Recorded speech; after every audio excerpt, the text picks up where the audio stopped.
ಕೇರಳದ ವೈನಾಡಿನಲ್ಲಿ ಭೂಕುಸಿತಕ್ಕೆ 43 ಮಂದಿ ಬಲಿ. ಕ್ಷಣ ಕ್ಷಣಕ್ಕೂ ಏರುತ್ತಲೇ ಇದೆ ಸಾವಿನ ಸಂಖ್ಯೆ. ಮಣ್ಣಿನಡಿಯಲ್ಲಿ 100 ಮಂದಿ ಸಿಲುಕಿರೋ ಶಂಕೆ.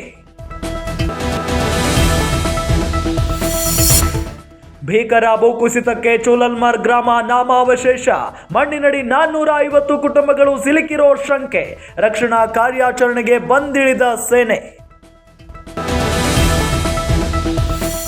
ಜಾರ್ಖಂಡ್ನಲ್ಲಿ ಹಳಿ ತಪ್ಪಿದ ಹೌರಾ CSNT ಎಕ್ಸ್ಪ್ರೆಸ್. 2 ಸಾವು, 20 ಮಂದಿಗೆ ಗಾಯ. ಸ್ಥಳದಲ್ಲಿ NDRFನಿಂದ ರಕ್ಷಣಾ ಕಾರ್ಯಾಚರಣೆ.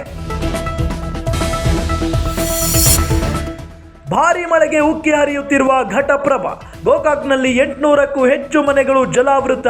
ಭೀಕರ ಪ್ರವಾಹಕ್ಕೆ ಜನಜೀವನ ಅಸ್ತವ್ಯಸ್ತ.